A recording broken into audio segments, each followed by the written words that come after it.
So kita akan mulakan dengan Perang Dunia Pertama, dan sebenarnya kalau kita lihat sebelum tu ya, kalau untuk pengetahuan kamu, sebenarnya sebelum-sebelum tu dunia kita ni pun sebenarnya dah kerap kali berperang. Okey, tapi tidak melibatkan seluruh dunia lah, tetapi membabitkan antara kerajaan dengan kerajaan, begitu juga berkaitan dengan perang saudara di dalam sesuatu negara. Jadi kemuncaknya adalah Perang Dunia yang berlaku pada tahun 1914. Jadi tujuan kita belajar supaya kita apa? Kita memahami dan juga kita kalau boleh ambil iktibar, supaya kita berharap janganlah lagi berlaku lagi peperangan ya, sebab peperangan tidak ada kebaikan, hanyalah berlaku apa? Berlaku kemusnahan. Jadi kita kena belajar tentang peperangan itu supaya kita tidak lagi mencetuskan peperangan ya, mencetuskan peperangan. Itu daripada sudut dunia. Kalau daripada sudut yang kecil seperti kita ni ya, kita dengan mak bapak, kita dengan adik-beradik, kita dengan rakan-rakan, kalau boleh kita janganlah bergaduh. Kalau boleh janganlah bergaduh. Ya, kadang-kadang sukar untuk memahami rakan-rakan, sukar untuk memahami ibu bapa, sukar untuk memahami adik-beradik. Namun begitu, itu bukanlah punca untuk kita mencetuskan pergaduhan ataupun pertikaian dengan mereka ya. Yang penting kita apa? Saling memahami. Okey, kita kena ingat rambut sama hitam, hati lain-lain. Okey. Jadi kalau rakan tikam belakang, kamu jangan bagi belakang, kamu pusing balik Syah. Kamu pusing balik biar nampak depan-depan. Boleh tak macam tu? Okey. Okey. Tak adalah. Maksudnya begini, harus diingat satu perkara bahawa sebenarnya yes, sebenarnya adalah lebih baik kita ini jadi orang kata apa? Jadi orang yang neutral, yang tidak kalau boleh dalam keadaan mangsa dan pemangsa, biar kita jadi mangsa daripada jadi pemangsa. Nampak tak? Biar orang tikam kita tetapi kita tahu kita ni sebenarnya di mana. Itu paling penting. Ya, rakan-rakan kena faham tu. Tikam hati. Memanglah akan menyebabkan hati yang cedera. Namun begitu, sabarkan hati. Katakanlah bahawa insya-Allah nanti akan kembali siapa yang buat hukum alam ya. Siapa yang buat orang, dia akan kembali kena buat dia orang lain. Itu memang hukum alam. Ya, karma is karma. Betul. Jadi lebih baik kita jaga diri kita supaya kita jangan buat orang. Kan, orang buat kita biarlah. Kan, jangan kita buat orang. Sebab apa? Sebab kita harus ingat bahawa kalau kita buat orang, orang akan buat kita balik. Hati-hati ya. Okey. Baik, itu sedikit berkaitan dengan perang dan juga pertikaian-pertikaian yang berlaku. So hari ini kita akan mulakan dengan Perang Dunia yang Pertama. So kita lihat di sini. Ini diambil daripada buku teks kamu. Cikgu tak nak ambil daripada short nota, nota-nota ringkas tu. Sebab apa? Sebab agak mengelirukan juga. Jadi cikgu rasa baik ambil yang ini dululah. Dan cikgu yakin sebenarnya di sekolah PDPR kamu dah belajar kan Perang Dunia Pertama ni, betul? Dah belajar dah? Kita semua baru je 2.4 macam tu cikgu. Belum cikgu, belum. So Aisyah kata dah. Aisyah kata dah. Baru bab 2. Tak apa Zaim. Tapi Saya tak pada faham. sekolah baru mula bab 1. Alright. Tak apa Venus. Kelas kita ni dia advance sikit. Advance sikit ya. Baik. So hari itu kita baru saja belajar berkaitan dengan kebangkitan nasionalisme di negara kita. So sebelum Perang Dunia yang Pertama itu, dan kita telah belajar tentang kebangkitan pan-Islamism dan gerakan-gerakan Islah menentang British. Namun begitu, kita tahu bahawa penentangan itu menemui kegagalan. Jadi kita teruskan dengan latar belakang Perang Dunia. Ini 3.2. So kalau kita lihat di sini berkaitan dengan Perang Dunia. So seronok sebenarnya ya Perang Dunia ni. Dan kalau kita lihat Perang Dunia, sebenarnya puncanya adalah daripada perkembangan nasionalisme dalam kalangan negara Eropah. Dan ini membawa kepada persaingan antara kuasa imperialis untuk mempertahankan kepentingan masing-masing. Kalau yang tak faham mungkin akan bertanya, cikgu, kuasa imperialis tu apa? Kuasa imperialis ni bermaksud kuasa penjajah. Kuasa penjajah ya. Contohnya waktu itu siapa? Jerman, Perancis, kemudian juga kita ada British. Itu kuasa-kuasa penjajah. Jadi mereka berperang ni sebab apa tahu? Sebab nak mempertahankan kepentingan masing-masing. Contohnya macam British. Dia ada banyak tanah di kawasan Afrika, India, Asia. Jadi mereka nak mempertahankan itu, maka mereka terlibat dalam peperangan. So kita lihat di sini ya. Persaingan ini telah mencetuskan Perang Dunia Pertama pada tahun 1914 hingga 1918. Jadi, kalau kamu nak ingat, sebenarnya kamu ingat berapa tahun? 1914 hingga 1918. Berapa tahun lebih kurang? 4 tahun. Lebih kurang 4 tahun lah. Lebih kurang 4 hingga 5 tahun. Ya, dan Perang Dunia yang kedua pula adalah daripada tahun 1939 hingga 1945. Lebih kurang 5 hingga 6 tahun. Lebih kurang 6 tahun lah. Okey, lebih kurang 6 tahun. Maknanya Perang Dunia Pertama 4 tahun, Perang Dunia Kedua 6 tahun. Dan kedua-dua perang ini telah memberi kesan yang besar terhadap penduduk dunia. So kita lihat di sini Perang Dunia Pertama. Dan Perang Dunia Pertama sebenarnya berlaku dalam kalangan negara-negara di Eropah je. Termasuklah Empayar Uthmaniyah. Empayar Islam Uthmaniyah ya. Dan antara faktornya 3 ini. Okey, iaitu persaingan kuasa imperialis, pembentukan pakatan ketenteraan dan juga konflik di rantau Balkan. So kesimpulannya ada 3 punca. So kita lihat di sini. Rantau Balkan tu kat mana, cikgu? Bagus. Okey. Rantau Balkan ni sebenarnya adalah negara-negara di Teluk Balkan yang berhampiran dengan Laut Mediterranean. Okey. Kenapa cikgu?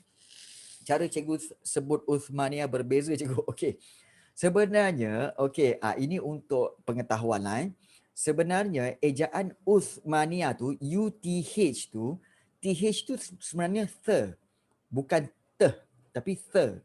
Sebab tu UTH jadi Uth. Uthmaniyah. Contohnya macam kalau dalam ajar bahasa Inggeris contohnya macam THE. Kamu bunyi the ke? Tak kan? Sebenarnya THE bunyi dia ialah the. Ya, contohnya the ball. Ya. Kemudian the balcony. Kemudian the school. Bersebut. Nampak? Berbelit-belit lidah. Cikgu, Ya.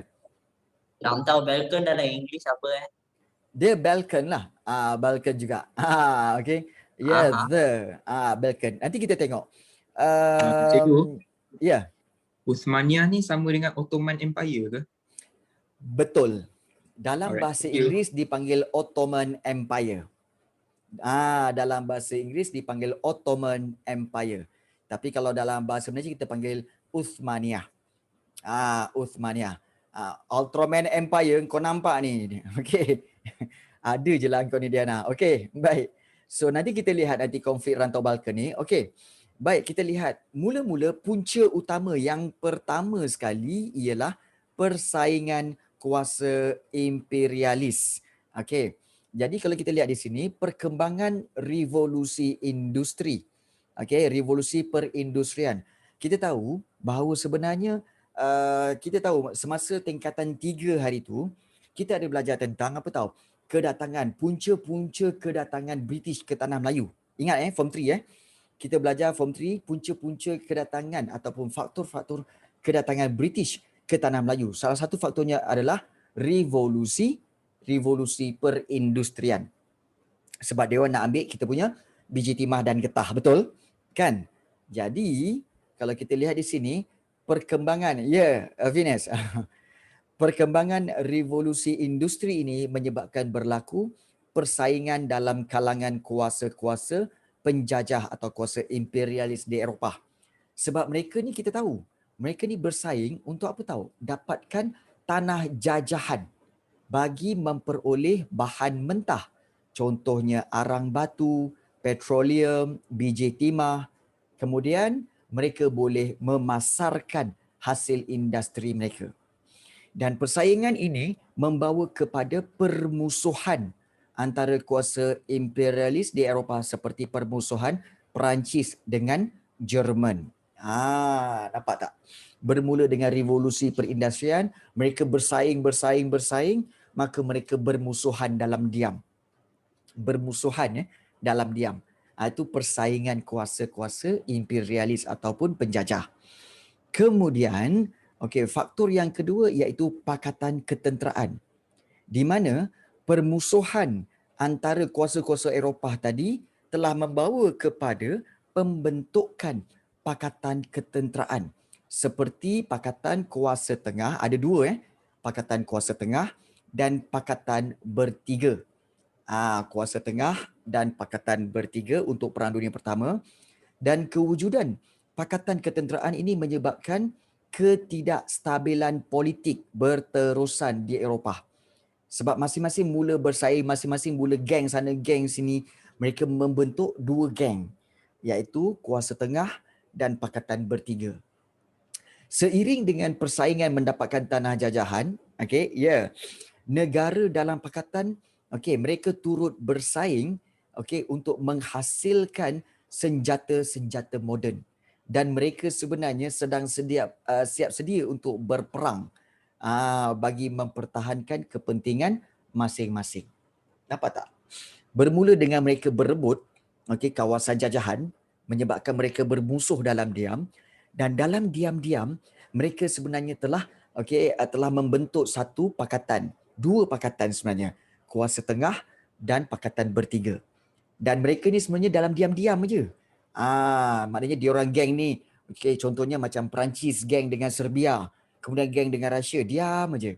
Jerman pula geng dengan Turki Uthmaniyah dan juga Itali.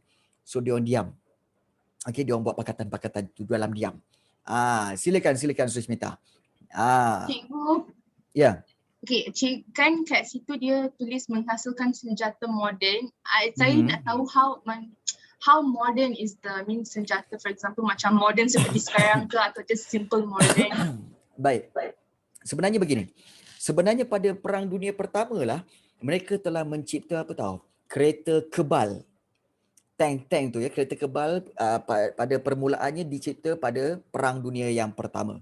Yang kedua iaitu seperti bom-bom asap dan juga kita kata sebagai gas-gas beracun. Bom yang ada gas beracun itu juga dihasilkan pada Perang Dunia yang Pertama. Begitu juga machine gun diwujudkan pada Perang Dunia yang Pertama.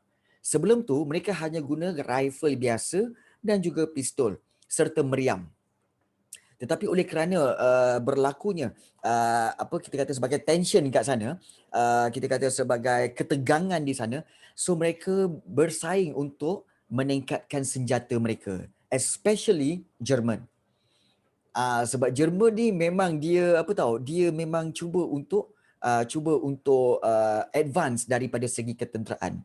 Dan salah satu ciptaan diorang yang sebenarnya bukan semua ciptaan dia bagus, ada juga ciptaan dia yang sebenarnya tidak bagus. Contohnya kan, iaitu kapal Zeppelin, iaitu kapal yang diangkat menggunakan gas hidrogen berupa belon yang besar guna hidrogen, dan mereka menggunakan dua Zeppelin tu untuk menyerang Perancis. Namun begitu, oleh kerana penggunaan hidrogen yang mudah terbakar, maka Zeppelin itu telah terbakar dan juga menyebabkan mereka menghentikan pengeluaran Zeppelin itu. Betul. Ya. Ada soalan. Ya. Daripada semua pengaruh barat ni, Perancis ke, Spanyol ke, Jerman atau British, dia pengaruh barat yang sangat besar. Dari sudut peluasan kuasa, British yang lebih besar. British yang lebih kuat, lebih besar pengaruhnya, dan diikuti oleh Perancis dan juga diikuti oleh Jerman. Di mana hampir separuh dunia pada waktu itu telah dijajah oleh Perancis, Jerman dan juga Britain. Sebab itu kalau kita lihat, mereka ni antara kuasa besar dan kuasa imperialis, kuasa penjajah. Jadi itulah yang dikatakan sebagai pengaruh yang besar. Tapi paling besar ialah Britain lah.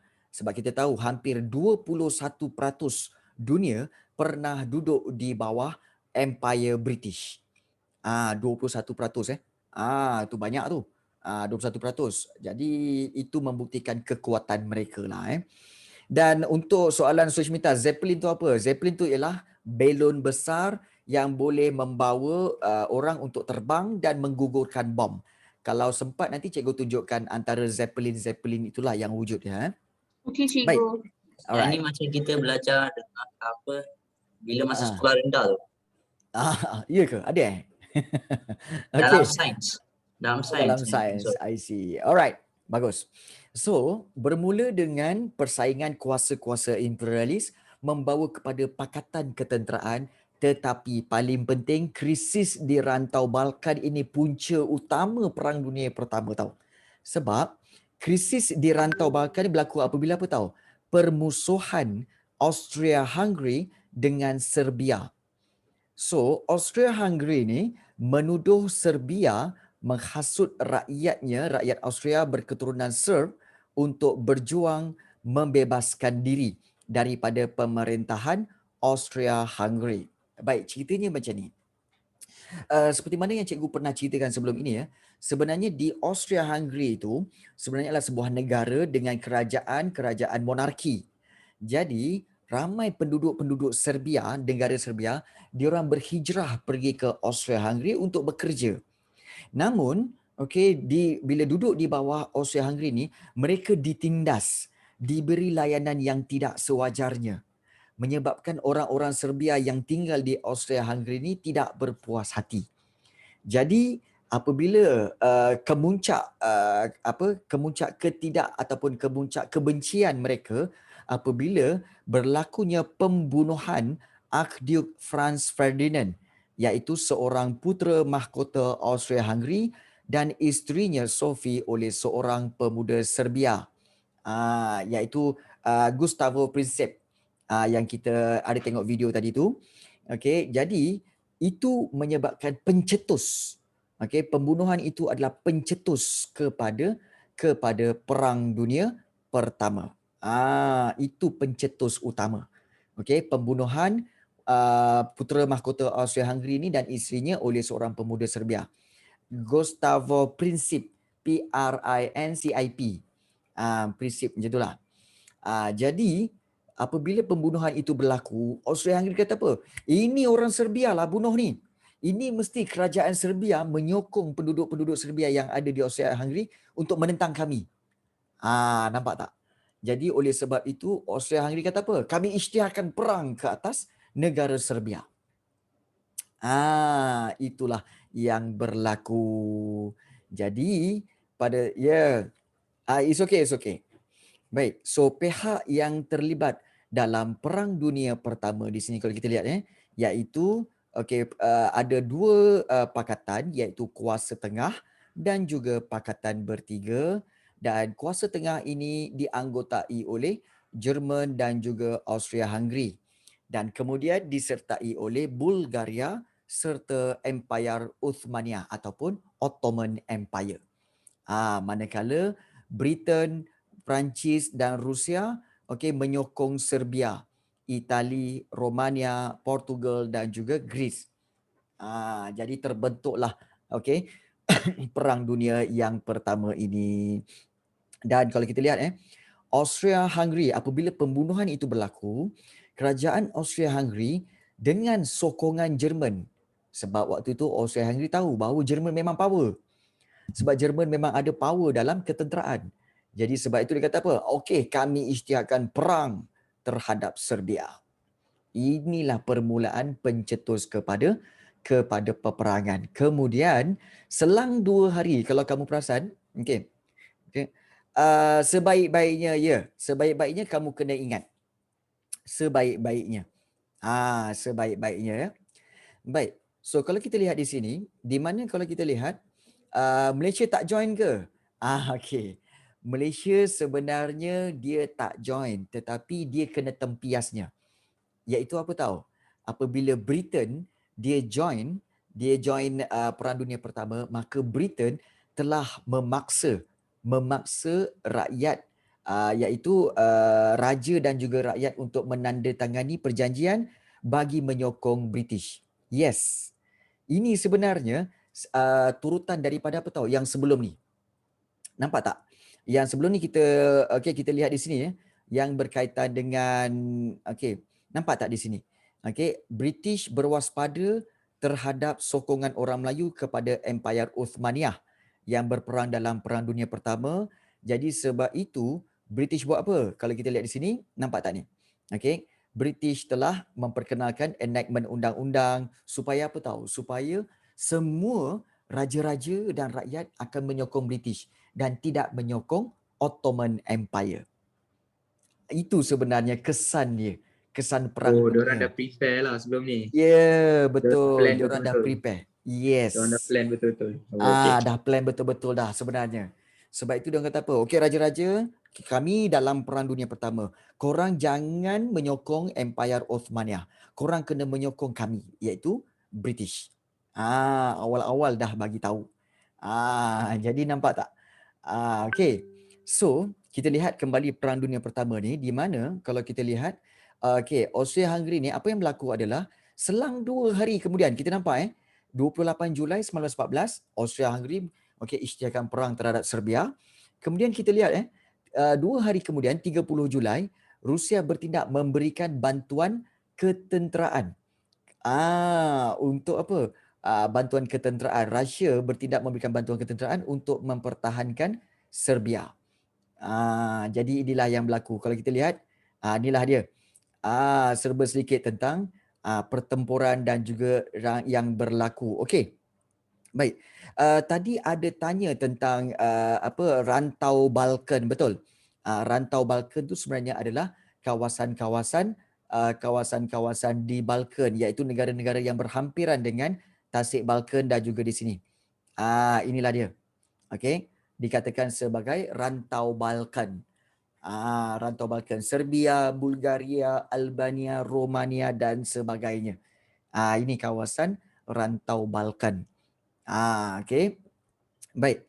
So inilah krisis di kawasan rantau Balkan ini dan kita lihat berlakunya peperangan-peperangan dan kita tahu seperti mana tadi ditunjukkan bahawa berlakunya peperangan di antara Jerman dan juga Perancis, serangan-serangan Jerman yang dilakukan. Begitu juga Austria-Hungary telah menyerang pula Rusia di sini. Begitu hebat diorang ni ya, berani betul diorang ni. Baik. 1 Ogos 1914. Selang beberapa hari kemudian tadi 30 Julai kan. 1 Ogos 1914, selang 2 hari kemudian Jerman isytiharkan perang pula terhadap Rusia. Dan juga selang 2 hari kemudian, main 2 hari je dia orang ni. Jerman sekali lagi pada 3 Ogos, selang 2 hari kemudian, Jerman juga isytiharkan perang terhadap Perancis sebab Perancis menyebelahi Rusia. Kemudian Jerman menceroboh Belgium untuk menyerang Perancis. Nampak tak di sini ya? Kalau kita lihat peta ni, di sini Belgium ada. Jadi untuk menyerang Perancis ni, Jerman kena lalu Belgium. Jerman kena lalu Belgium. Masalahnya Belgium dia adalah sebuah negara neutral.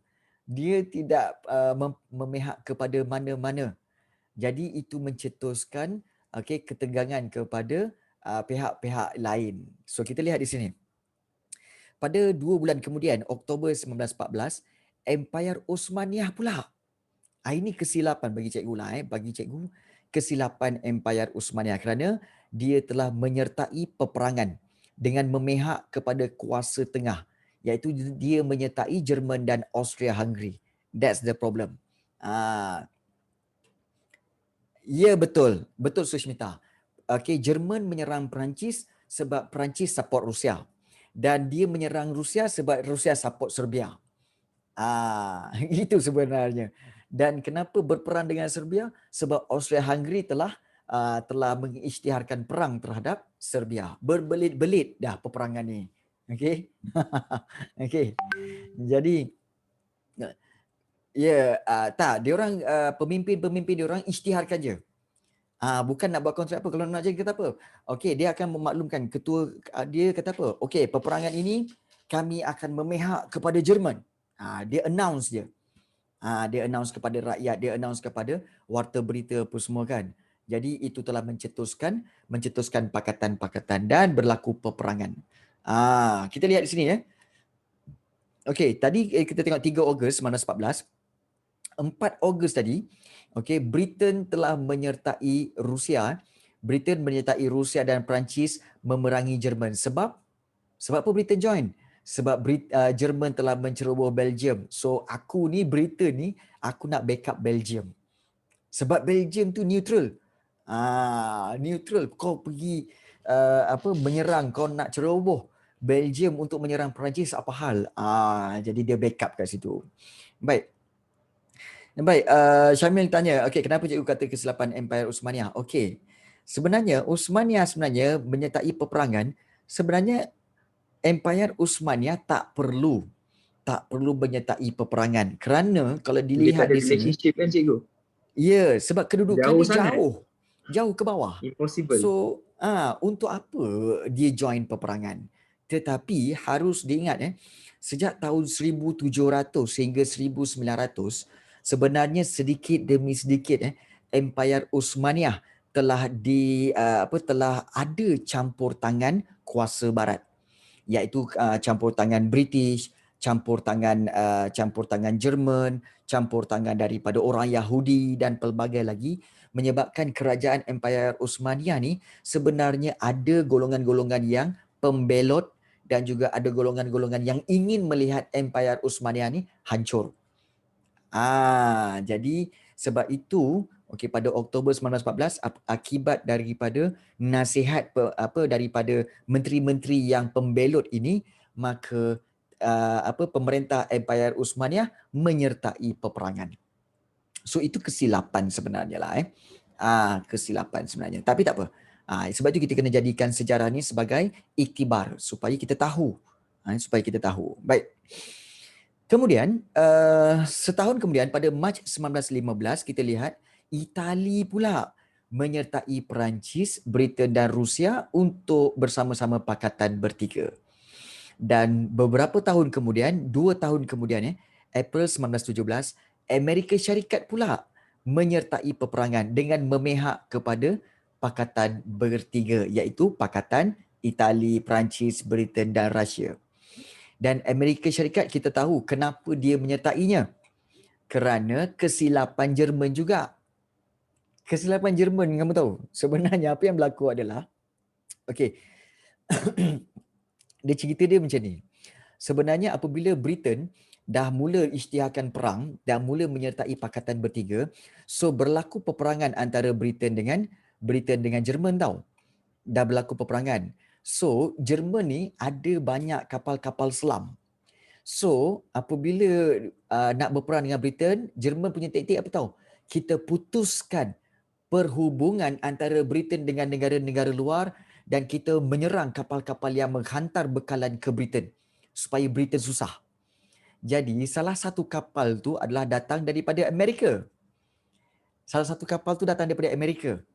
So kapal itu juga dengan, cikgu tak tahu sama ada sengaja atau tak sengaja, Jerman telah menyerang kapal itu dan telah membunuh hampir 125 orang Amerika yang menaiki kapal itu yang menghala ke Britain. Kebanyakannya sebenarnya ada lebih kurang dalam 1,000 lebih penumpang-penumpang kapal tu. Tapi 125 orang itu adalah orang Amerika. Jadi bila Jerman dalam mungkin diorang sengaja atau tak sengaja telah membunuh rakyat Amerika dalam kapal itu, maka Amerika dengan sokongan rakyat dia kata apa? Kami isytiharkan perang juga kepada Jerman. Sebab Jerman telah membunuh penduduk-penduduk kami yang ada dalam kapal itu. Nampak tak? Dia semakin berkait-kait. Sebab itu, okey, selang 2 tahun kemudian kalau kita lihat, Amerika Syarikat pun join peperangan ini dengan memihak kepada Pakatan Bertiga. Nampak tak? Ni bukan, dia menyerang kapal, okey, kapal selam Jerman dia telah menembak dan juga meletupkan kapal laut yang membawa penumpang-penumpang Amerika. Baik Hana, baik. Okey. Jadi itulah yang berlaku. Okey. So apabila peperangan berterusan, so kalau kita lihat di sini ya. Okey, bagaimana Perang Dunia Pertama berakhir apabila Amerika Syarikat, penglibatan Amerika Syarikat dalam perang ini telah membawa kepada kejayaan kepada Pakatan Bertiga pada tahun 1918. Maknanya apa? Sebab apa? Sebab Amerika Syarikat ada kekuatan senjata. Jadi oleh kerana itu, okey, Jerman juga telah pun mengalami kekalahan demi kekalahan dalam peperangan, maka Jerman kemudiannya dipaksa untuk menandatangani gencatan senjata. Kalau kamu mungkin tak ingat, gencatan senjata ni sebenarnya bermaksud meletakkan senjata. Maknanya untuk apa? Menghentikan peperangan. Itu maksud gencatan senjata, iaitu menghentikan peperangan dengan meletakkan senjata. Jadi selepas habis perang itu, maka beberapa siri persidangan, mesyuarat dan juga perjanjian-perjanjian damai diadakan selepas tamat perang. Dan ini telah memberikan kesan kepada negara-negara di Eropah. Dan pada waktu inilah US ataupun Amerika Syarikat diiktiraf sebagai kuasa besar dunia selepas Perang Dunia Pertama. Nampak tak? Jadi kita lihat antara perjanjian dan persidangan yang berlaku. Okey. So kita lihat di sini, pertama sekali persidangan damai Paris. Persidangan damai Paris diadakan pada 18 Januari 1919 untuk membincangkan apa tahu? Okey, kita tengok tahun 1919 untuk membincangkan syarat-syarat perdamaian selepas perang. Dan syarat ini bertujuan untuk apa tahu? Untuk memastikan Jerman tidak lagi menjadi ancaman kepada keamanan di Eropah. Nampak tak? Dalam peperangan dunia pertama, Jerman seolah-olah menjadi orang jahat. Jerman menjadi orang jahat padahal niat dia baik untuk backup Austria-Hungary. Tapi pada akhirnya Jerman, dan kamu tahu tak, mesyuarat ini Jerman tidak dijemput untuk mesyuarat Jerman tidak dijemput untuk mesyuarat ini, persidangan ini. Diorang aja yang mesyuarat dan diorang-lah bersidang dan memutuskan apakah hukuman terhadap Jerman. Nampak tak diorang punya striknya macam tu boykot terus. Dan persidangan inilah telah melahirkan deklarasi 14 perkara Woodrow Wilson. Iaitu cadangan Presiden Amerika Syarikat sebagai asas perdamaian. Kalau ada yang tanya, baik, deklarasi ini sebenarnya adalah perisytiharan. Declare, isytihar. So deklarasi atau declaration 14 perkara, maknanya ada 14 perkara yang dipersetujui, dan Woodrow Wilson tu adalah sebenarnya Presiden Amerika Syarikat pada waktu itu. Presiden Amerika Syarikat Woodrow Wilson tu. Dan cadangan beliau lah telah Maaf mengganggu. Betul, dia cakap deklarasi 14 perkara. 14 perkara tu diorang tak tunjuk ke apa undang-undang yang diorang buat. Sebenarnya diorang telah declare 14 perkara ini sebagai hukuman terhadap Jerman, dan juga mereka juga declare untuk apa? Untuk inilah dia cadangan kita untuk mengekalkan kedamaian di Eropah. Jadi 14 perkara itu adalah perkara-perkara yang dicadangkan, diamalkan di negara-negara Eropah supaya dapat kekalkan keamanan. Jadi itu deklarasi ini Dan deklarasi ini merangkumi ada dua prinsip utama, iaitu penentuan nasib negara oleh rakyat sendiri, ni satu, dan sempadan negara berasaskan bangsa. Maksudnya apa? Okey, macam ni. Sebenarnya, Woodrow Wilson telah nampak tahu sebenarnya bahawa pencetus kepada peperangan sebenarnya adalah persaingan kuasa-kuasa imperialis, iaitu kuasa-kuasa penjajah yang cuba untuk menjajah Cikgu, negara lain, yes, dan membesarkan kuasa lain, yes. dalam masa tu 14 perkara Woodrow Wilson tu dia berdasarkan macam perdamaian Dia sebenarnya intipati dia adalah berkaitan dengan apa? Perdamaian. Okey. Perdamaian. So, kalau kita lihat sebenarnya penentuan nasib negara dia kata apa tahu? Okey, cadangan dia apa tahu? Iaitu dia kata apa? Bahawa negara-negara penjajah haruslah melepaskan tanah jajahan masing-masing kepada rakyat tempatan sedia ada. Supaya apa? Supaya tidak berlaku lagi persaingan antara kuasa penjajah. Dan ini mereka setuju. Nampak tak? Kalau Cikgu, kita lihat, ya. sorry cikgu, saya tak faham. Cikgu boleh bagi contoh tak? Okey, contoh macam ni. Thank Okey. you. Sebenarnya dia kata, okey, Perang Dunia pertama ni sebenarnya akibat daripada kuasa-kuasa barat ini seperti Britain, Perancis, Jerman ni, diorang bersaing untuk merebut merebut tanah jajahan dan juga untuk merebut bahan-bahan biji timah, bahan-bahan mentah di negara-negara yang dijajah. Jadi mereka bersaing menyebabkan mereka bermusuh. Bila bermusuh, mereka berpakat, buat pakatan. Jadi apa yang diorang kata apa tahu? Okeylah, macam ni lah. Why not semua negara-negara yang penjajah ni, contohnya Britain, Perancis, Jerman ini, korang lepaskanlah negara-negara yang korang jajah ni kepada negara-negara masing-masing.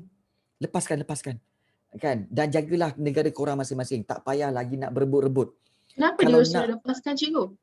supaya apa? Supaya tidak berlaku penjajahan dan tidak berlaku adanya persaingan dan tidak berlaku perasaan tak puas hati. Okey, Dan faham. jadi kalau nak katakan mungkin cadangan dia apa tahu? Kalau kamu nak bahan mentah, contohnya biji timah getah, korang trading lah. Tak payahlah nak jajah. Contohnya macam itulah. Itu cadangan Woodrow Wilson. Dia kata apa? Nasib kalau macam Britain contohnya Britain. Kita ambil Britain kan dia menjajah tanah Melayu, betul tak? Waktu itu tanah Melayu, India, juga Burma. Jadi Amerika, cadangan deklarasi 14 perkara Woodrow Wilson ni kata apa tahu? Dia kata, British, kamu jajah banyak negara. So why not kau lepaskan je lah. Berikanlah mereka kemerdekaan. Kemudian kalau orang kata, kalau macam tu apa nasib dia orang nanti? Nanti dia orang susah. Kan dia orang ada buat apa tahu? Slogan beban orang putih lah, kamilah yang kena bertanggungjawab majukan dia orang ni. Betul tak? Kan slogan beban orang putih lah, kemudian tugas menyebarkan tamadun lah kan. Jadi deklarasi 14 perkara ni kata apa tahu? Tak perlu, biarlah nasib negara itu ditentukan oleh rakyat itu sendiri. Daripada situ dia orang kata apa? Okeylah kan, dia orang pun bersetuju. Nampak tak? Dia orang pun bersetuju. Okeylah, sebab itu selepas Perang Dunia Pertama, sedikit demi sedikit negara-negara yang dijajah dilepaskan dan dimerdekakan. Termasuklah Indonesia, termasuklah Tanah Melayu dan sebagainya. So bermula daripada sini, iaitu cadangan deklarasi 14 perkara ni kata apa? Bahawa biarlah nasib negara itu ditentukan oleh rakyat itu sendiri. Cikgu. Itu satu. Ya. So dia orang lepaskan negara mereka sendiri kepada rakyat mereka. Tapi in the future, not in the future, in the other place, sebab kan orang British, orang Germany, dia orang pandai fikir tau, dia orang lepaskan kat sini, tapi kat tempat lain dia orang akan buat something. So they let go here, did they do anything somewhere else? Sebenarnya macam ni, Sushmita. Sebenarnya dia lepaskan bukan negara dia sendiri tapi lepaskan negara yang dijajah. Yelah cikgu. Kalau selalu dia orang not very senang for them to let go negara yang dia orang jajah. Betul. So dia orang let go the negara yang dia orang jajah. On the other side, did they buat apa-apa? Sebenarnya macam ni. Sebenarnya macam ni. Walaupun mereka melepaskan tanah jajahan, tapi perasan tak? Sebenarnya dia tak lepaskan habis. Contohnya macam Tanah Melayu. Kita tengok Tanah Melayu. Tanah Melayu diberi kemerdekaan pada 31 Ogos 1957. Betul? Baik. diberi kemerdekaan. Tetapi perasan tak bahawa bila kita merdeka, kita tak ikut sistem kita. Kita dikehendaki untuk mengikut sistem pentadbiran Britain, iaitu model pentadbiran Westminster. Okey, Westminster nanti kamu belajar dalam form 5. Okey, model pentadbiran Westminster iaitu berkaitan dengan Parlimen British dan raja berperlembagaan.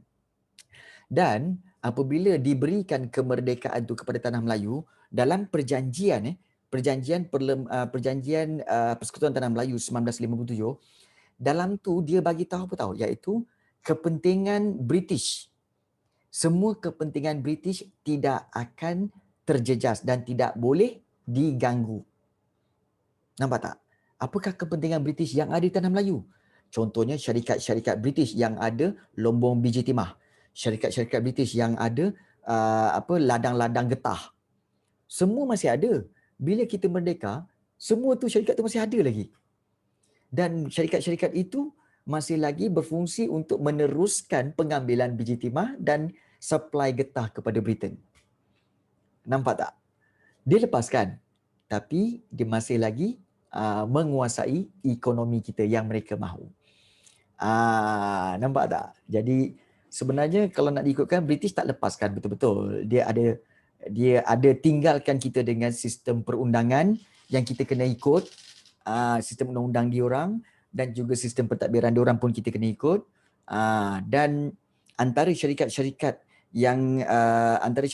British yang masih ada, okey, sampai sekarang sebenarnya syarikat British tu apa tahu? Iaitu Sime Darby dan juga Guthrie. Sime Darby dan Guthrie sebenarnya kan syarikat British. Yes. Syarikat British. JMT real estate kan? Yes. Saya ingatkan orang Cina punya ke orang lain. Sebenarnya itu British. Tetapi tahun-tahun 1970-an dan 80-an, kerajaan Malaysia kita berjaya take over Sime Darby dan juga Guthrie. Berjaya take over dengan membeli saham yang lebih banyak dan akhirnya kedua-dua tu serius. Cerita tu kan? best gila. Saya baca buku Dr. Mahathir pun macam, oh gila best lah teacher. Betul. Yes, betul. Kalau kamu dah baca, bagus. Memang. Bank Negara punya CEO dengan lagi seorang, saya tak ingat siapa, dengan tu Dr. Mahathir sekali. Attack Margaret Thatcher. Terus Margaret Thatcher keluarkan undang-undang baru untuk ambil betul. Hebat gila cerita dia. Dr. Mahathir dengan seorang lagi iaitu Khalid Ibrahim, bekas Menteri Besar Selangor. Khalid Ibrahim. So dua-dua berusaha untuk take over Guthrie, dan akhirnya Britain sendiri terkejut bagaimana Malaysia take over syarikat British itu. Dawn of the Raid, diorang panggil. Yes, Dawn of the Raid. So akhirnya kedua-dua itu telah menjadi milik negara kita, milik Malaysia. So sampai sekarang Sime Darby and Guthrie is under Malaysia lah. Ya, betul. Dah ada Malaysia dah. Siapa yang ada tak spesifik macam CEO ke apa-apa ke? Tak, sebenarnya Sime Darby dan Guthrie sebenarnya dikatakan sebagai GLC, iaitu Government Link Company. Dia syarikat-syarikat yang di bawah kerajaan. Jadi sebab tu tidak ada orang yang menjadi owner kepada company-company itu, iaitu yang ownernya adalah kerajaan Malaysia. Itu perbezaan dia. Macam tu Siapa beli saham? Yes, betul Syamil. Siapa yang beli saham paling banyak, automatic company itu dia punya. Yes, betul. Betul. Contohnya macam Proton pula, macam katakan Petronas. Okey, Petronas katakan nilai company Petronas tu adalah 100 bilion contoh So kalau katakan kamu ada duit, contohnya ada dalam 50 bilion ataupun 60 bilion. Kamu beli, so kamu adalah pemegang pemegang saham yang paling banyak dalam Petronas, maka Petronas itu jadi kamu punya. Memang macam tu. Masalahnya ialah Petronas bukanlah siapa-siapa punya. Petronas adalah kerajaan punya. So tak boleh take over lah. Okey. Baik. So itulah yang berlaku. Kita lihat. So kembali kepada Perang Dunia Pertama ni dan Persidangan Damai Paris, di mana deklarasi ni ada dua prinsip utama.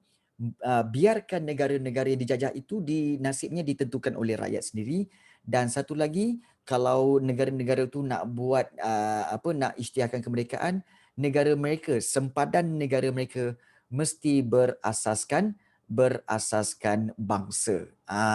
Contohnya kalau Malaysia, bangsa Malaysia. Kalau Indonesia, bangsa Indonesia. So nampak dia punya sempadan negara itulah. Itu sebenarnya. Baik. Duit tabung saya tak cukup nak beli Petronas. Syarikat Prince Safi, syarikat tu saya punyalah. Lebih kurang lah Diana. Lebih kurang lah Diana. Tapi Prince Safi tu berapa ringgit? Kan? Berapa ringgit Okey, baik. Seterusnya. Okey. Pertama, persidangan damai. Dan yang kedua, berlakulah perjanjian Versailles, di mana perjanjian Versailles ini telah ditandatangani antara Pakatan Bertiga dengan Jerman. Yang deklarasi Woodrow Wilson tu, persidangan damai Paris itu, Jerman tak ada. Tapi perjanjian Versailles ni, Pakatan Bertiga buat tanda tangan dengan Jerman. Pada 28 Jun 1919, dan berdasarkan perjanjian tersebut Jerman dikehendaki, anda lihat betul-betul, Jerman dikehendaki untuk apa? Jerman dikehendaki untuk bertanggungjawab terhadap kemusnahan akibat perang. Padahal yang mencetuskannya adalah Austria-Hungary. Tapi Jerman yang kena menanggung. Nampak tak? Kemudian yang kedua, bayar pampasan kepada Pakatan Bertiga. Bayar pampasan ni maknanya apa? Bayar ganti rugi akibat daripada kemusnahan-kemusnahan yang berlaku ke atas negara Britain, ke atas Perancis, ke atas Serbia, ke atas Rusia. Kena bayar pampasan tu berapa ratus juta tu. Kemudian Jerman dikehendaki untuk hadkan saiz angkatan tentera. Kena kecilkan. Tak boleh besarkan. Sebab apa? Dikhawatiri kalau besarkan nanti akan menyebabkan berlaku peperangan lagi. So dikehendaki untuk kecilkan. Jerman dikehendaki kecilkan tentera. Dan satu lagi, Jerman dikehendaki, ini yang paling menyakitkan hati Jerman di mana Jerman dikehendaki serahkan wilayah dan tanah jajahannya kepada Pakatan Bertiga. Bila kalah, Jerman seorang yang kena. Bila Jerman kalah, Jerman kena tiaw cukup-cukup. Nampak tak? Jerman kena tiaw cukup-cukup. Kena bayar pampasan, kena kecilkan saiz angkatan tentera, kena serahkan wilayah yang ada kepada tanah jajahan lain. Kena tiaw cukup-cukup. Memang sah-sah lah. Betul Syamil. Memang dia tak puas hati. Jadi perjanjian Versailles ini menetapkan penubuhan liga-liga bangsa untuk menggalakkan keamanan dan kerjasama antarabangsa. Baik. Sebenarnya kalau kita lihat negara seperti Austria-Hungary dan juga Turki Uthmaniyah juga mengalami kesan dia juga tahu. Sebab dia orang join Jerman kan. Austria-Hungary berpecah jadi dua negara. Austria dan Hungary. So kita tengok peta menunjukkan pengagihan wilayah Jerman berdasarkan perjanjian Versailles. Kalau kita lihat ni Liga Bangsa-Bangsa. Liga Bangsa-Bangsa iaitu dia sebenarnya asas kepada PBB lah. Asas kepada PBB. Kita lihat wilayah yang diambil daripada Jerman iaitu yang ini. Prussia Barat dan Posen diserahkan kepada Poland. Kemudian Danzig yang kat ujung ni, bandar bebas ditadbir oleh Liga Bangsa-Bangsa. Kemudian diserahkan kepada Lithuania. Kemudian Lithuania, Estonia dan Latvia menjadi negara yang merdeka. Padahal dulu ketiga-tiga ini adalah di bawah Jerman. Estonia, Latvia dan juga Lithuania ni di bawah Jerman, tapi pada akhirnya merdeka. Dimerdekakan. Kemudian yang hujung ni, Schleswig Utara ni diserahkan kepada Denmark. Kemudian Rhineland dekat sini iaitu kawasan ini menjadi kawasan zon bebas tentera, iaitu tentera tak boleh bawa masuk, tak boleh masuk, dan di sini ditadbir oleh Liga Bangsa-Bangsa iaitu satu liga negara-negara, dan kawasan kecil ini pula diserahkan kepada Perancis. Teruk Jerman kena. Jerman kena teruk. Jerman memang kena teruk. Habislah Jerman jadi kecil. Jerman jadi kecil nampak tak di sini. Teruk kau-kau dia kena. Kesian. Okey, baik. So, di sini kita lihat kesan Perang Dunia yang pertama. Apakah kesan dia? So, antara kesan dia kalau kita lihat di sini, iaitu kesan dia, Perang Dunia Pertama memberi kesan besar terhadap banyak negara Eropah. Even negara kita turut terkesan akibat perang tu. Terkesan walaupun kita tak terbabit, tapi terkesan. Iaitu kalau kita lihat yang pertama sekali, keruntuhan pemerintahan beraja. Di mana? Cikgu. Ya. So cikgu, yang ni kesan yang ni cikgu baca yang ni untuk kesan kepada keseluruhannya. Keseluruhan atau negara kita? Ya, tak keseluruhan. Maknanya kesan Perang Dunia Pertama terhadap keseluruhannya lah. Cikgu. Alright. So, kesan Perang Dunia Pertama ni, yang pertama iaitu runtuhnya pemerintahan beraja. Maknanya tamatnya pemerintahan raja-raja monarki. Contohnya kalau kita lihat Perang Dunia Pertama telah menamatkan sistem pemerintahan beraja, iaitu di Jerman pun ada sebenarnya waktu peperangan tu pemerintahan beraja juga telah ditamatkan. Austria-Hungary pun tamat. Russia punya sistem pemerintahan beraja pun tamat. Dan Empayar Utsmaniyah pun tamat. Okey. Ya. Tak ada. Cikgu betul cikgu. Dah. Itu fitnah semata-mata. Okey. Betul cikgu, betul. No. Tak ada. Okey, baik. Macam cikgu tembak guna mulut. Cikgu sama cikgu the chicks are same. No. Oh, no. Okey, baik. Dah. Okey. Baik, kita lihat. Kerajaan Republik Jerman. Okey, bila tamat sahaja pemerintahan beraja, maka Jerman telah ditadbir secara republik. Okey, Kerajaan Republik Jerman didirikan apabila Kaiser Wilhelm yang kedua terpaksa turun takhta dan mendapatkan perlindungan politik di Belanda. Manakala Empayar Austria-Hungary pula yang di bawah pemerintahan dinasti Habsburg berakhir apabila timbul pemberontakan di wilayah yang dikuasainya. Okey, itu yang berlaku di Jerman, sebab Jerman Kaiser Wilhelm tu telah turun takhta dan juga pemerintahan dinasti Habsburg pun telah berlaku pemberontakan, maka diorang pun berhenti. Okey, kemudian revolusi yang tercetus di Rusia menumbangkan pemerintahan beraja Tsar Nicholas yang kedua. Okey, kalau di Rusia dia tak panggil raja, dia tak panggil maharaja, dia panggil Tsar. Okey, dipanggil Tsar. Tsar Nicholas. Jadi ya. Apa maksud Tsar? Tsar ni sebenarnya raja lah. Tapi dalam bahasa Rusia. Okey. Dalam bahasa Rusia. Dan kalau kita lihat di sinilah kerajaan komunis yang pertama di dunia terbentuk di bawah pimpinan Vladimir Lenin. Wujudlah nama Vladimir Lenin, salah satu antara pemerintah yang berpengaruh. Dan Empayar Utsmaniyah juga, Sultan Mehmed yang ke-6 digulingkan, maknanya dijatuhkan, dan kerajaan Turki bercorak republik diketuai oleh Mustafa Kemal Atatürk. Mustafa Kemal Atatürk. Baik. Sebenarnya apa yang berlaku? Dia macam ni. Keempat-empat negara ini, negara-negara yang beraja.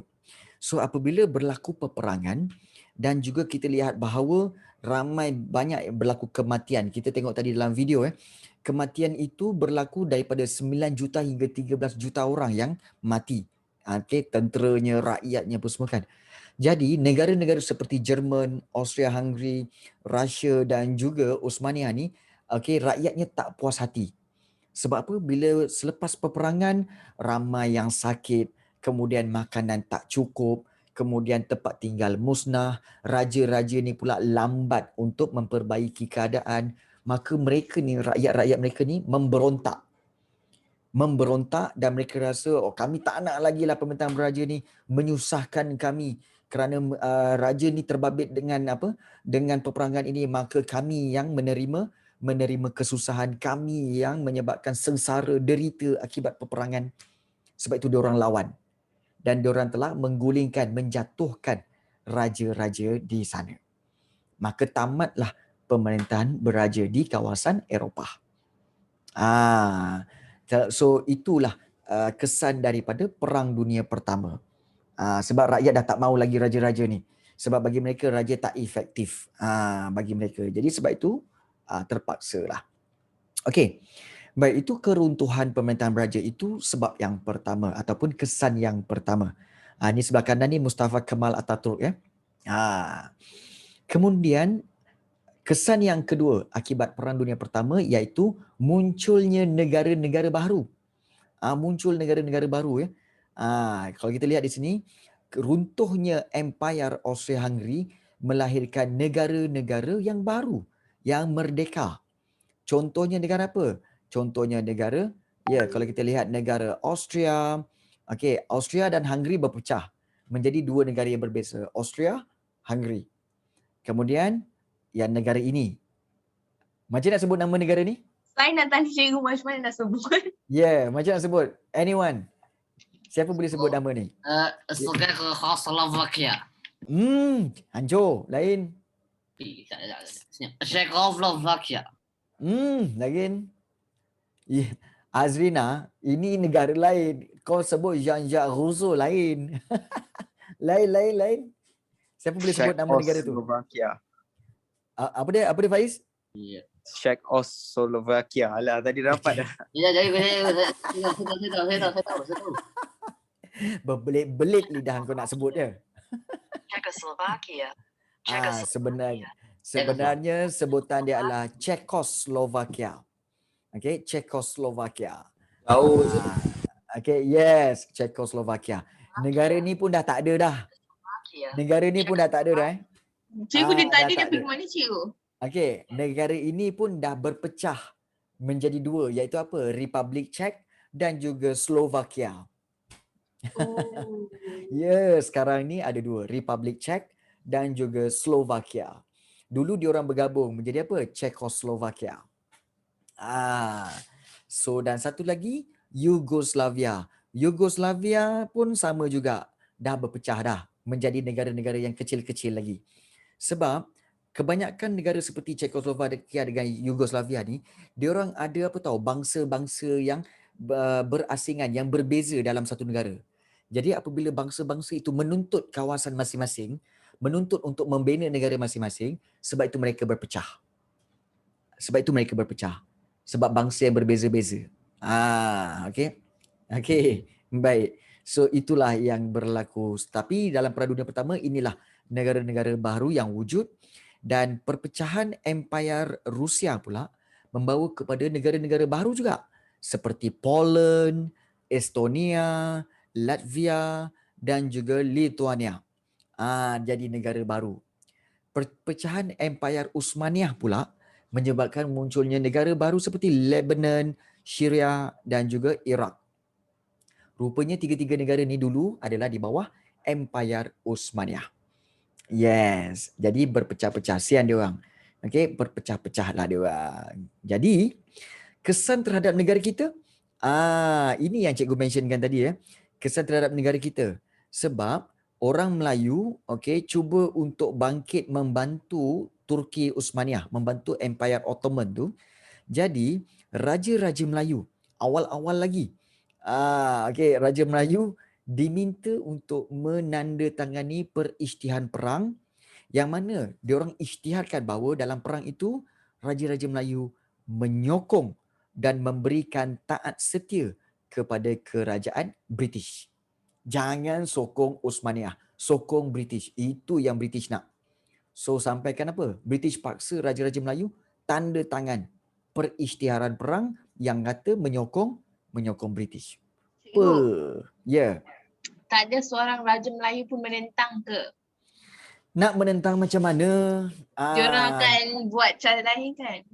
Kan, sebab itu saya cakap kalau berlakunya penentangan raja-raja terhadap British pada waktu itu, British akan buat apa? British akan ada yang kena buang negeri, kemudian ada yang diturunkan tahta. Itu yang berlaku. Tapi kan there's no Raja Melayu yang berani, berani memang kalau diorang tahu dia akan dibuang negeri. So they not that brave to go and menentang British. Tak ada yang betul. Ya, betul. Dan satu lagi kita lihat bahawa tanggungjawab raja-raja besar, iaitu kalau dia fikir, kalau aku turun tahta, siapa nak jaga rakyat aku? Jadi dia fikir apa? So instead of daripada aku turun tahta semata-mata menentang, nanti British pula yang jaga rakyat aku lagi teruk. So tak apalah, biar akulah yang jaga. So macam itulah lebih kurang. Kan? Lebih kurang macam itulah. Jadi mau tak mau, raja-raja terpaksalah mengikutnya. Zaman ni penjara ada tak? Ada penjara. Memang ada penjara. Tapi British dia tidak akan memenjarakan raja-raja. Habis kuat pun dia akan buang negeri. Kan. Jadi itulah yang berlaku. So kalau kita lihat oleh kerana British telah paksa raja-raja kita untuk menandatangani isytihar untuk sokong dan taat setia kepada British, maka pelbagai undang-undang yang berkaitan dengan perang diluluskan oleh pentadbiran British, termasuk memperuntukkan kuasa Pesuruhjaya Tinggi British untuk letakkan negeri Melayu di bawah undang-undang tentera jika keadaan memerlukan. Nampak tak? Jadi kalau negeri Melayu ni akan di bawah undang-undang tentera. Kalau katakan ada pemberontakan yang cuba untuk menyokong Empayar Uthmaniyah tu, maka kerajaan British akan boleh melaksanakan undang-undang tentera. Maknanya apa? Menghukum, menangkap orang-orang yang menentang British kerana menyokong Uthmaniyah. Sampai tahap macam tu sekali British pun takut. Dan kita lihat satu lagi, iaitu berkaitan kesan terhadap negara kita, kemakmuran ekonomi negeri Melayu. Cikgu dah bagi tahu kan, kemakmuran tu maknanya apa? Kekayaan. Kekayaan negeri Melayu kita ni yang ada banyak biji timah dan getah semuanya dimanipulasi oleh British, iaitu wang hasil biji timah dan getah kita inilah digunakan untuk membiayai, to fund the operation of British dalam Perang Dunia Pertama. Nampak tak? Wang hasil biji timah dan getah kita inilah yang sebenarnya fund diorang punya operasi ketenteraan dalam Perang Dunia Pertama. Mana ada tu fund? Sebenarnya fund lah, FUND, membiayai. Membiayai operasi. Jadi inilah 3 kesan yang kalau kita lihat, kesan Perang Dunia Pertama yang kena kamu ingat keruntuhan pemerintahan beraja, kemunculan negara baharu dan juga kesannya terhadap negara kita. Seperti perisytiharan perang dan juga pelbagai undang-undang serta kemakmuran ekonomi negara kita dimanipulasi oleh British. Baik, ada. So kita lihat Perang Dunia Pertama memberikan iktibar kepada kita tentang kepentingan keamanan dunia. Namun begitu, perdamaian yang dicapai hanya bersifat sementara. Ingatkan damailah, habis tamat 1918, okeylah kan. Alhamdulillah tamat dah Perang Dunia Pertama 1918. Rupanya 20 tahun kemudian, Perang Dunia Kedua pun meletus. Itu lagi besar. Perang Dunia Kedua lagi besar. So itulah yang berlaku kepada Perang Dunia Pertama. Baik. So ada sebarang soalan tentang Perang Dunia Pertama yang ingin ditanyakan, silakan kalau nak tanya. Silakan. Nak tanya apa-apa? Tak ada setakat ni boleh faham Boleh. Boleh faham. Alhamdulillah. So inilah tentang Perang Dunia Pertama. Yang kesimpulannya, kalau boleh elakkanlah daripada peperangan, kerana peperangan tidak ada yang menguntungkan. Tetapi lebih teruk lagi iaitu berlaku kemusnahan. Dan kalau kita lihat di sini, yang berperang. Okey, kita tengok antara fakta-fakta yang kelakar peperangan, okey, kalau kita lihat okey antara Pakatan Bertiga dengan juga Kuasa Tengah, betul? Tetapi Amerika Syarikat yang masuk peperangan ini, join peperangan ini tahun 1917 tu, lewat dalam 2 tahun semua kan. So Amerika Syarikat pula yang diiktiraf sebagai kuasa besar dunia. Maksudnya apa? Maksudnya, okey, apabila satu pihak menentang satu pihak, akan ada pihak satu lagi yang akan berjaya mengambil kesempatan. Nampak tak? Maknanya apa? Amerika Syarikat yang ambil kesempatan. Dan untuk pengetahuan kamu semua sebenarnya, okey, kebanyakan senjata-senjata yang digunakan dalam Perang Dunia Pertama ni, tak kiralah Britain ke, Jerman ke, Perancis ke, diorang semua gunakan senjata-senjata yang kebanyakannya dibuat oleh Amerika Syarikat. Dibuat oleh Amerika Syarikat. Amerika Syarikat yang supply. So, maknanya apa? Maknanya negara-negara ini sampai tahap berhutang dengan Amerika Syarikat untuk mengambil senjata-senjata nak diguna pakai dalam Perang Dunia Pertama. In the end, sebab itu kalau kita lihat, bila berakhir Perang Dunia Pertama, Amerika Syarikat pula diiktiraf menjadi kuasa besar dunia. Sebab apa? Sebab Amerika Syarikat tidak menanggung apa-apa hutang. Malah Britain, Jerman dan juga Perancis berhutang dengan Amerika Syarikat. Untuk kerana apa? Pembelian senjata. Jadi itulah antara fakta-fakta yang kita rasa macam wow, nampak tak? Bab Perang Dunia Pertama ni memang sebenarnya memang best lah. Okay, memang best. Okay, ingatlah dia punya apa? Paling penting dalam subtopik ni, okay, kita kena ingat tentang 3 punca dia. Okay, punca berlakunya Perang Dunia Pertama, persaingan kuasa imperialis, Pakatan Ketenteraan dan krisis rantau Balkan. So, macam Susmita tanya tadi kan, kena ingat ke negara-negara anggota ini? Yes, memang kena ingat. Okey, Pakatan Kuasa Tengah dan juga Pakatan Bertiga. Okey, Kuasa Tengah dianggotai oleh Jerman, Austria-Hungary, Bulgaria dan Empire Osmania, dan Pakatan Bertiga adalah Britain, Perancis, Rusia, diikuti oleh Serbia, Itali, Romania dan juga diakhiri oleh Amerika. Yes.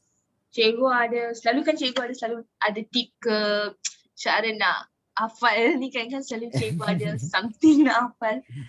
Ya, tak. Sebenarnya kita tengok tentang paling penting sebenarnya kita tengok tentang subtopik. Okay. First subtopik ialah Perang Dunia Pertama. Okay. Second subtopik dalam subtopik ini second subtopik ini adalah bagaimana ianya berakhir. Okay. Bagaimana ianya berakhir. Okay. Dan juga yang ketiga ialah kesan Perang Dunia Pertama. Okay. Kesan Perang Dunia Pertama. So, kamu boleh buat pecahkan kepada 3 subtopik tentang Perang Dunia Pertama. 3 subtopik. Maknanya Perang Dunia Pertama dan pecahkan kepada 3. Okey, iaitu berkaitan yang pertama iaitu tentang Perang Dunia Pertama dan sebab-sebab dia. Kemudian yang kedua iaitu berkaitan dengan bagaimana berakhir Perang Dunia Pertama dan apakah yang berlaku selepas Perang Dunia Pertama tu. Dan juga yang ketiga, kesan Perang Dunia Pertama. Dan kamu boleh ambil tajuk-tajuk tu, keruntuhan pemerintahan beraja, kemunculan negara Eropah baru dan juga kesan terhadap negara kita. So itulah berkaitan Perang Dunia Pertama. Yes. Apa tu garis masa kan yang tadi cikgu explain tu lepas 2 tahun diaktifkan tu. Yang tu yang ini kena hafal kan? Yang ini tak perlu. Sebenarnya banyak benda kena hafal cikgu. Tak ada. Sebenarnya kalau katakan yang ini yang berkaitan dengan garis masa Perang Dunia Pertama ni, ini hanya untuk pemahaman kamu. Bahawa lepas ini jadi ini jadi ini join ni. Memang memeningkan. Ini join tu, kemudian ini serang itu, ini serang ni. So sebenarnya garis masa ni hanya untuk memberi pemahaman kamu tentang apakah kronologi yang berlaku dalam Perang Dunia Pertama. Tetapi kalau dalam bentuk soalan struktur ataupun soalan esei, dia banyak tanya tentang 3 tadi. Okey, bagaimana Perang Dunia Pertama bermula, faktor-faktornya. Kemudian yang kedua iaitu bagaimana berakhirnya Perang Dunia Pertama dan apakah yang berlaku selepas berakhir itu. Dan yang ketiga, kesan-kesan akibat Perang Dunia Pertama. Itu je. Okay. Yes. So yang dia punya flow ni hanya untuk pemahaman kamu. Pemahaman kamu, dan inilah peta yang menunjukkan bagaimana serangan dilakukan oleh negara-negara yang terlibat dalam Perang Dunia Pertama ini. Okey. Baik. So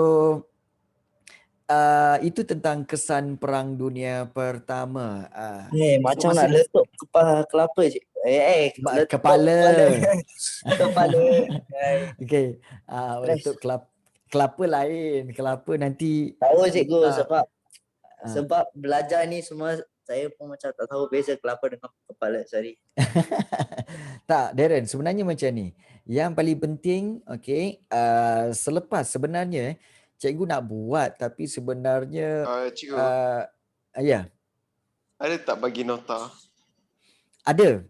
Memang ada. Cikgu ada bagi nota nanti. Tapi sementara waktu ni kita guna pakai buku teks dulu sebab buku teks kamu best. Buku teks form 4 best. Cikgu meaning yang cikgu bagi nota tu cikgu akan discuss ke atau tak discuss? Ya, discuss jugalah. Okay. Discuss jugalah. Tapi sebenarnya buku teks kamu pun sebenarnya dah seronok. Dah seronok untuk dibincangkan sebenarnya. So cikgu first touch, cikgu touchkan buku teks lah. After that, lepas tu touch nota. Okay. Yes, betul. Supaya nanti sebenarnya belajar sejarah ni kan belum. Sebenarnya belajar sejarah ni sebenarnya berdasarkan pengalaman. Sebenarnya macam ni. Apabila kamu pernah belajar melalui buku teks ini, belajar dengan cikgu contohnya, okey, belajar dengan cikgu, okey, penerangan. So, apabila kamu belajar pula di sekolah atau PDPR ataupun di sekolah, kamu akan ingat balik apa yang cikgu bacakan, apa yang cikgu explain, dan juga tambah lagi dengan cikgu kamu di PDPR tambahkan. So, ini akan menguatkan ingatan kamu. Sebab itu cikgu tak nak guna nota lain sebab nanti apa tahu, nanti ada konflik. Jadi biar kita fokus kepada satu dulu, okey, dan nanti cikgu kamu pun explain gunakan buku yang sama. Kemudian bila semua dah faham, okey, barulah cikgu berikan nota yang ringkas supaya kamu nampak, oh ini ringkasannya. Ini just ringkasannya macam tu. Okey. Boleh faham boleh faham. Dan kalau salah satu cara, okey, kalau macam selalu cikgu buatlah salah satu cara untuk kamu ingat tentang Perang Dunia Pertama, just mungkin boleh buat macam apa yang cikgu buat selalu, iaitu okey, kita kata seperti kita buat sedikit catatan iaitu Perang Dunia Pertama. So tahun dia bila, kamu just tulis 1914 hingga 1918 macam tu. Okey. Dan kemudian kamu boleh draw kan kamu punya mind map di sini, dan kamu boleh buat draw macam ni. Okey. Dan kamu akan boleh juga untuk kita buat macam ni, dan kamu boleh tulis tentang faktor faktor utama. Okey. Kita kata faktor peperangan macam tu. Okey. Dan daripada sini kamu pecahkan lagi kepada 3 sebab kita tahu faktor dia ada 3. Okey, pecahkan lagi. Okey, faktornya adalah yang pertama iaitu so di sini iaitu faktor yang pertama iaitu berkaitan dengan persaingan kuasa imperialis. Persaingan kuasa imperialis. Imperialis macam tu. Okey. So dah habis kat situ. Kemudian kamu just buat satu lagi iaitu berkaitan dengan yang kedua iaitu pakatan ketenteraan. Okey. Dan seterusnya yang ketiga kamu boleh buat di sini, okey, iaitu berkaitan dengan krisis rantau Balkan. Yes, krisis rantau Balkan macam tu. Okey. So ini akan kita kata meringkaskan ingatan kamu. Okey, faktor peperangan. Kemudian di sini juga kamu boleh tambahkan iaitu tentang kamu boleh tambahkan iaitu tentang pakatan terbentuknya pakatan. So kita buat 2 pakatan di sini.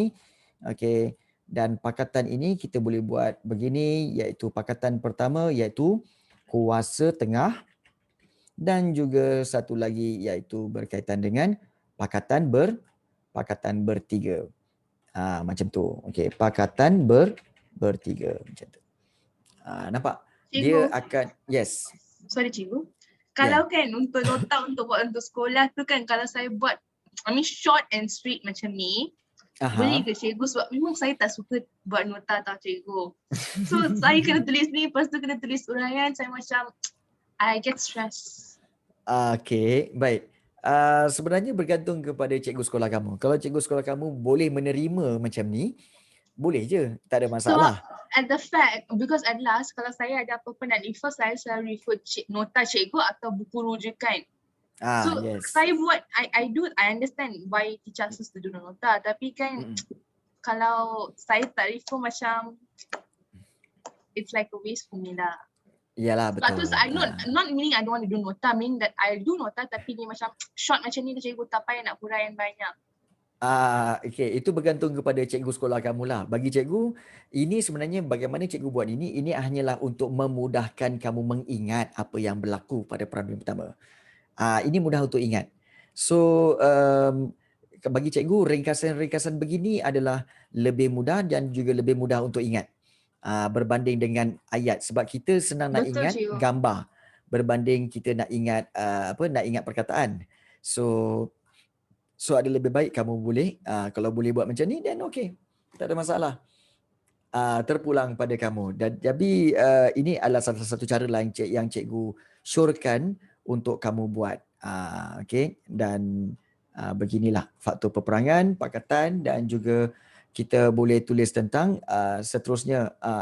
Nak tanya dulu ke ada yang dah start menulis ke meniru apa yang cikgu buat? Tengah tulis cikgu. Tengah tulis. Yang seterusnya iaitu kita ambil iaitu berakhir peperangan. Berakhirnya perang. So kita ambil perkataan berakhirnya perang dan apa yang berlaku seterusnya iaitu berlakulah perjanjian persidangan damai Paris. Yes, persidangan damai Paris. Dan satu lagi alah Dan, kau salin je lah Dan, apa susah. Dan satu lagi iaitu berkaitan dengan perjanjian senangkan hati, screenshot je. Lebih senang. Perjanjian Versailles. So kalau macam ini sebenarnya dia lebih kepada kejap cikgu buat berakhir perang. So apabila berakhir perang, apa yang kita tahu adalah dia punya flow dia adalah berakhir perang menyebabkan berlakulah persidangan damai Paris, dan daripada persidangan Paris ini dia akan berlakulah perjanjian Versailles macam tu. So ini ringkasan saja. Ringkasan dia. Persidangan damai Paris dan juga perjanjian Versailles. So dia punya flow dia macam tu. Flow dari situ. Dan juga kalau kamu nak buat yang seterusnya mungkin kamu boleh so satu lagi iaitu kita boleh buat tentang kesan. So kita boleh ambil di sini dan kita boleh buat kesan. Kita kata kesan perang dunia pertama. Dunia pertama. So kita boleh buat macam tu dan juga kesan dia ada 3. So kita boleh buat flow dia. Flow dia di sini dan juga kita boleh buat begini. Dan seterusnya kesan dia yang pertama. So kita boleh buat kesan yang pertama iaitu pemerintahan beraja. Keruntuhan pemerintahan beraja. Pemerintahan beraja macam tu. So itu yang kita buat macam tu. Baik. Kemudian yang kedua kita boleh buat yang seterusnya. Selain pada keruntuhan pemerintahan beraja iaitu yang kedua apa? Kemunculan negara baharu. Kemunculan negara baharu. Okey, baharu macam tu. Dan yang ketiga kita boleh buat iaitu berkaitan dengan kesan terhadap negara kita apa? Kehilangan nyawa. Kehilangan nyawa. Kesan terhadap negara kita lah sama lah cikgu. Ya, Apa yang cikgu cakap? Ya, okey, kesan terhadap negara kita. Okey. Cikgu. So di sini, ya. Tadi kehilangan nyawa tu masuk dalam kesan terhadap negara kita kan? Yes, boleh juga. So Okay. kita boleh masukkan dekat sini berkaitan dengan Macam huraian lah. Ya, macam huraian. Dan Okay. keruntuhan pemerintahan beraja, kemudian juga kemunculan negara baru dan juga kesan terhadap negara kita. So okey, kalau keruntuhan ekonomi sebenarnya masuk dalam kesan Perang Dunia Pertama. Masuk dalam kesan Perang Dunia Pertama lah sebenarnya. Baik, ini yang merujuk kepada, kita katakan sebagai merujuk kepada secara sinopsis. Ya, secara sinopsis tentang apa yang kita belajar tentang Perang Dunia Pertama. So, kalau katakan cikgu, saya rasa nak buat macam ni tapi saya rasa macam huraian dia tak cukup.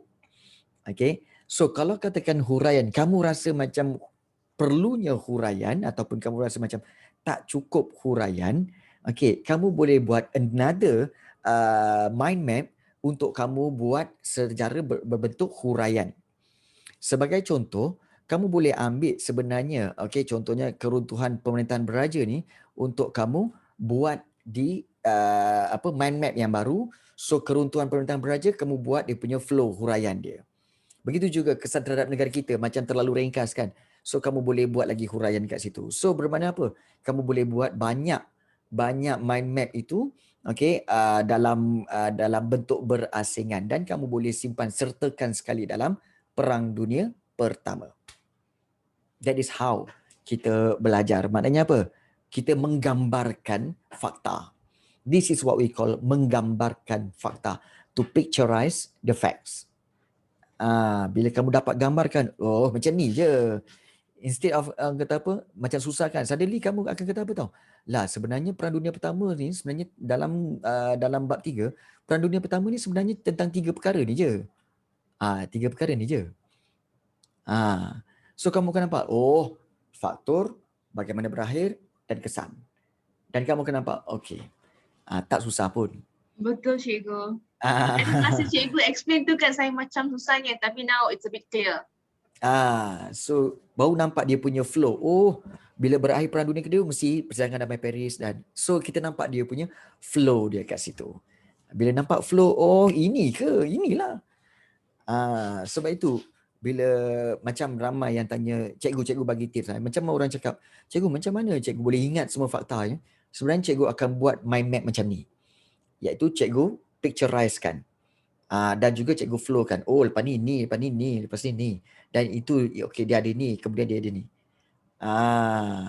Dan ini cara bagaimana kamu ingat. Why? Because kita letakkan apa tahu? Kat sini. Ini semua adalah kata kunci. Kata kunci.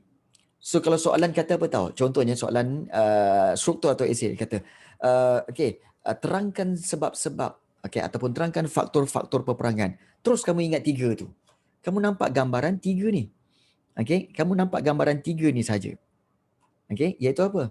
Oh, persaingan kuasa imperialis, Pakatan Ketenteraan, kemudian krisis Rantau Balkan. Dah. Situ pun kamu dah boleh buat huraian. Oh, persaingan kuasa imperialis ni sebenarnya begini-begini, kamu dah boleh huraikan sendiri. Pakatan Ketenteraan, oh dia ada 2 pakatan ketenteraan iaitu Kuasa Tengah dan Pakatan Bertiga dan kamu boleh huraikan lagi.